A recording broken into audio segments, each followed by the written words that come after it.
Assalamualaikum warahmatullahi wabarakatuh. Halo teman-teman semuanya, selamat siang menuju sore, apa kabar? Saya harap kalian dalam keadaan sehat selalu dan selalu dalam lindungan Allah Subhanahu wa Ta'ala. Teman-teman, kali ini yang akan saya bahas adalah telat bayar 1 tahun di aplikasi pinjaman online Bantu Saku.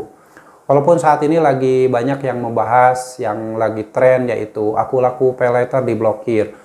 Lalu Kredipo juga diblokir, ada Kami diblokir, itu banyak pemberitaan seperti itu. Pada faktanya sebenarnya itu bukan diblokir, tapi Aku Laku Pay Later itu hanya dibatasi oleh OJK karena ada semacam kredit yang bermasalah.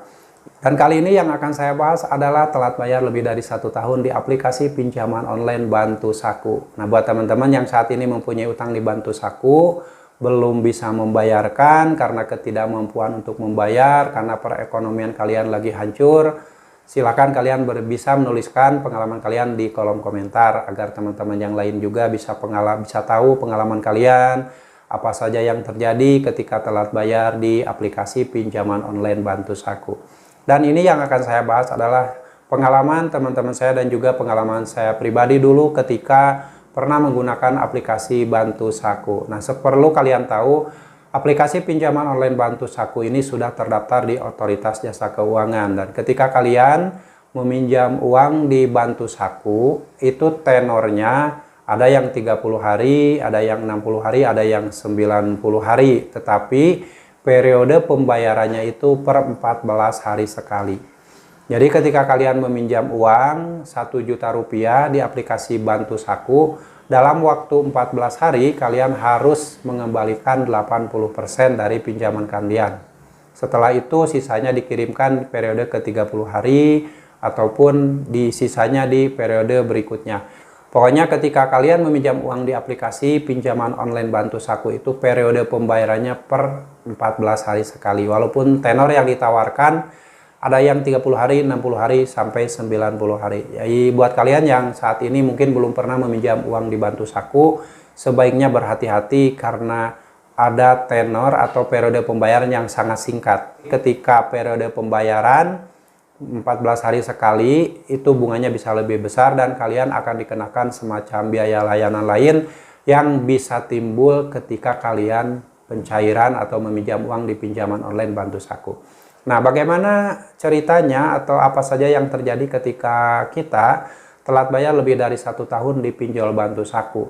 Nah, awalnya ketika kalian mulai merasakan tidak ada kemampuan lagi untuk membayar dan sudah telat bayar, itu dalam waktu sebulan pertama, setiap hari akan dikirim penagihan melalui chat WA, ada yang SMS, ada yang nelpon, ada juga yang video call melalui WA. Nah, untuk mengatasi hal itu, agar kalian tidak takut yang berlebihan, agar mental kalian tidak rusak, karena setiap hari menerima telepon dari DC Pinjol Bantu Saku, cara yang harus kalian lakukan adalah secepatnya kalian ganti kartu di handphone kalian, lalu reset HP kesetelan pabrik. Tapi ingat, sebelum di reset kesetelan pabrik, semua data-data yang kalian butuhkan yang sekiranya penting termasuk bukti chat WA penagihan dari DC Pinjol Bantu Saku, semua dipindahkan dulu, di backup dulu, diarsipkan dulu, jangan sampai terhapus. Ya, itu ya yang harus kalian lakukan. Nah, setelah semua data yang menurut kalian penting dipindahkan, di backup, barulah kalian reset HP kalian ke setelan pabrik. Dari situ kalian bisa membeli kartu baru, mengganti dengan nomor yang baru, email yang baru, nomor WhatsApp yang baru.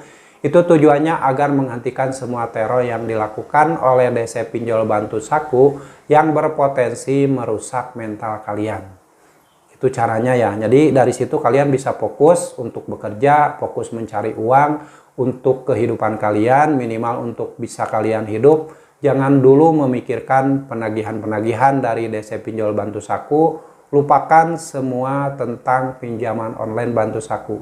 Setelah itu kalian fokus dengan aktivitas sehari-hari, fokus mencari uang dan berusaha untuk mencari peluang-peluang untuk mendapatkan rezeki agar bisa memperbaiki perekonomian kalian yang sebelumnya mungkin sudah rusak, sudah hancur karena terus-terusan berusaha membayar hutang di pinjaman online Bantu Saku. Semakin kalian membayar hutang di pinjaman online Bantu Saku karena ketidaktahuan dan karena ketakutan, sedikit demi sedikit harta yang kalian miliki akan habis dan mungkin saja kalian juga akan menjual aset-aset yang kalian miliki. Ini tidak boleh dilakukan. Lebih baik ketika kalian sudah tidak sanggup bayar, sudah tidak memungkinkan lagi untuk membayar utang di pinjol Bantu Saku, saat itu pula kalian harus putuskan untuk stop pembayaran, hentikan pembayaran, dan secepatnya ganti kartu reset HP setelan pabrik kalau kalian tidak kuat dengan teror-teror yang dikirimkan oleh debt collector pinjaman online Bantu Saku. Karena saya yakin siapapun yang telat bayar di pinjaman online akan diteror, akan ditagih melalui telepon, chat WA, email, SMS. Nah, untuk Bantu Saku ini sebenarnya selama telat bayar lebih dari 1 tahun ini katanya tidak pernah mengirimkan tagihan atau tidak pernah meneror melalui email. Hanya dilakukan melalui telepon, chat WA, video call, dan tidak ada penagihan yang dikirimkan melalui email.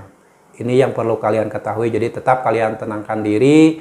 Jangan berpikir yang belum tentu terjadi. Lebih baik fokus dengan kehidupan kalian, fokus mencari uang dan mencari peluang rezeki agar bisa memperbaiki ekonomi keluarga kalian dan bisa membantu membangun masa depan kalian yang lebih baik. Oke, demikian seputar sharing pengalaman telat bayar lebih dari 1 tahun di Bantu Saku. Jadi intinya tidak ada yang berat. Telat bayar dan gagal bayar di pinjaman online ini tidak ada yang berat.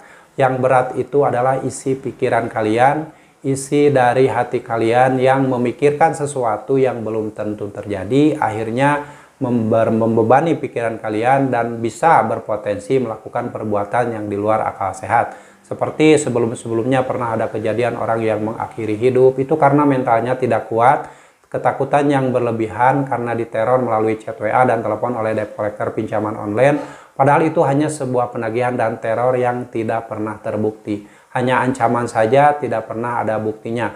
Kalau misalkan kalian ditagih dengan cara-cara seperti itu, harus dikumpulkan buktinya. Apabila ada DC lapangan yang datang ke rumah juga, kalian rekam tingkah lakunya dari mulai dia datang sampai dia selesai melakukan penagihan, kalian rekam. Agar kalian mempunyai bukti ketika suatu saat nanti ada proses selanjutnya.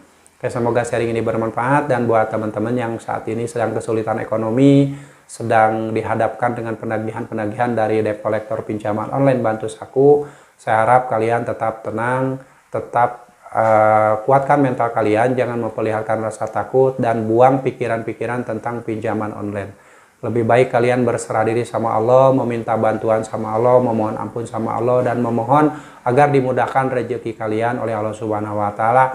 Minimal kalian bisa menghidupi kehidupan kalian dan keluarga kalian.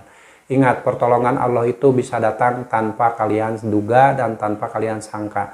Jadi sebaiknya dari sekarang kalian dekatkan diri pada Allah Subhanahu wa Ta'ala agar diberi pertolongan dan segala solusi yang terbaik oleh Allah Subhanahu wa Ta'ala. Oke, semoga sharing ini bermanfaat. Sampai jumpa lagi di video saya selanjutnya. Wassalamualaikum warahmatullahi wabarakatuh.